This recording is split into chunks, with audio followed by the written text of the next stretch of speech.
Merhaba arkadaşlar. Bugün FIDE Dünya Kupası 2023'te oynanan Ediz Gürel, Velimir İliç maçını analiz ediyoruz. Ediz'in güçlü rakibine karşı aldığı çok değerli bir galibiyet var. Hadi oyuna geçelim. E4, E5, at F3, at C6, fil B5, İspanyol açılışı, A6, Murphy savunması, ata baskı uygulayan fili istedi, fil A4, at F6, E4'e baskı uyguluyor, kısa rok, şahını güvenli konuma getirdi, dolaylı yoldan E4'ü koruyor, at alır E4, siyahlar piyon kazanmış gibi dursa da D4, E5'e hücum etti. Siyahlar piyon kazanmakta ısrarcı olursa E alır D4, kale E1, atı açmazı alır, D5, atı desteklediğinde at alır D4, açmazdaki C6 atına olan baskıyı artırır, fil C5, at hareket ederse fil alır F2 hamlesi var, fil alır C6, B alır C6, F3. Açmazdaki atı kazanırdı. Nerede kalmıştık? D4. File E7. E dikeyini kapatıyor ve roka hazırlıyor. Kale E1. Ver atı. B5. İlk önce fili istedi. Fil B3. D5. Merkez E4 atını destekledi. D alır E5. Ediz verdiği piyonu geri alıyor. D dikey açıldı. D5 istek altında. Fil E6. İviç fırsat bulursa at A5 ile fili alabilir. Bu fil şah kanadı saldırısında önemli. C3. B4 ve D4 karelerini kontrol ederken C2 karesinde fili için yer açıyor. Kısa rok, şah güvenliğini sağladı. At BD2, merkez E4 atına baskı oluşturdu. At C5, file baskı uyguladı. Atın D3 karesine girme fikirleri var. At D4, ata ve file baskı uyguladı. At alır C6, tempoyla veziri isteyecek. İv at alır B3 ile file almaya fırsatı yok. At alır D4, C alır D4, D4 E5 piyon yapısı satrançta hem alan üstünlüğü hem de saldırı potansiyeli veren en güçlü merkez yapılarından biridir. Bu yapı sayesinde Ediz, siyah taşların doğal gelişim karelerini kontrol eder, at F6'ya gelemez, merkezde kapalı olduğu için Ediz'in temel planı çok nettir. Şah kanadı saldırısı. At D3, İviç burada B3 filini almıyor çünkü B3'teki filin konumundan faydalanmak istiyor. C1'deki fil başlangıç karesinde olsa bile şah kanadına bakış atıyor. Kale istek altında. Kale E3. Ver atı. At alır C1. İviç atıyla çok fazla tempo kaybetti.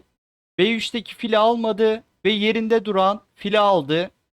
Kale alır C1. Tempo ile kalesini yarı açık C dikeyine getiriyor. A5. B3'teki filin alınmama sebebi buydu.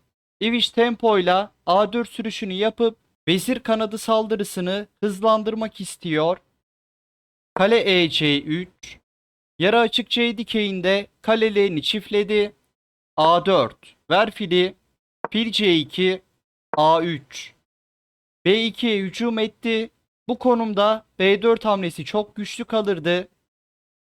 B4. İlk bakışta piyonu bedavaya vermiş gibi gözükse de A dikeyini kapalı tutuyor ve rakibin vezir kanadı saldırısını yavaşlatıyor.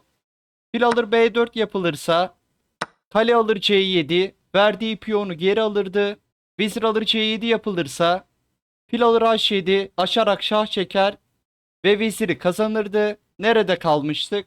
A3. B alır A3. İviç A dikeyini açıyor ve kalesini aktifleştiriyor. Fil alır A3. Ver kaleyi. Kale B1. C5. Merkez D4 piyonla hücum etti. Bu piyon alınmazsa vezir B6 sonrasında C4 B4 ile İviç'in vezir kanadı saldırısı güç kazanır. D alır C5. D4. İviç D dikeyinde geçer piyon elde etti. Tempo ile kaleyi istiyor. Kale G3. Edis kalesini şah kanadına aktardı ve oyun bir anda tempo mücadelesine dönüştü. Bu aşamada yapılacak en ufak pasif hamle tüm inisiyatifin kaybedilmesi anlamına geliyordu. O yüzden Edis tam zamanında aktifleşerek konumu elinde tuttu. Fil alır C5. Verdiği piyonu geri aldı. Kalesinin dikeyini açtı. Problem yokmuş gibi dursa da fil alır H7 çift ünlem. Ediz'den mükemmel bir fil fedası geliyor. Fil alınmazsa Şah H8 hamlesine Vezir H5. Devamında açarak saldırılar var. Şah alır H7, Vezir H5. Vezir tempoyla şah kanadı saldırısına dahil oluyor. Şah G8. Başka seçenek yok. Vezir H6. Vezir alır G7. Kale alır G7. Ver matı. G6. At E4. At F6 gelmek istiyor. Buna izin verilemez. Fil E7. F6 kontrolünü artırdı. Kale F3. At F6 isteğini yineledi. İviç burada boş bir hamle yaparsa örneğin kale alır A2. At F6. Fil alır F6 zorunlu. E alır F6. Vezir G7. Mat isteğini engellemenin tek yolu vezir alır F6 ile veziri vermek. Nerede kalmıştık? Kale F3. Fil F5. F dikeyini kapalı tutarken atı istedi. Kale alır F5. Çift ünlem. Ediz'den mükemmel bir kalite fedası geliyor.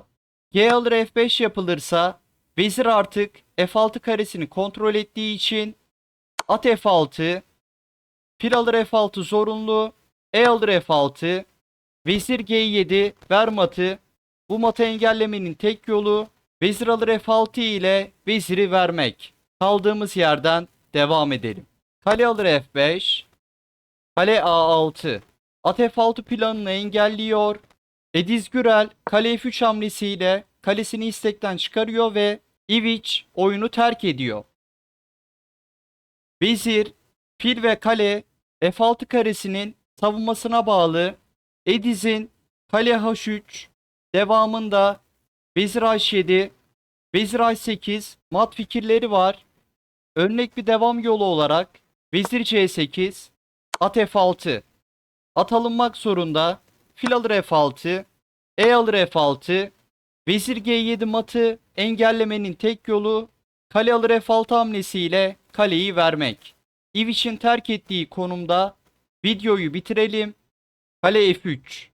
Analizi beğendiyseniz videoyu beğenmeyi ve kanala abone olmayı unutmayın. Sonraki videoda görüşmek üzere.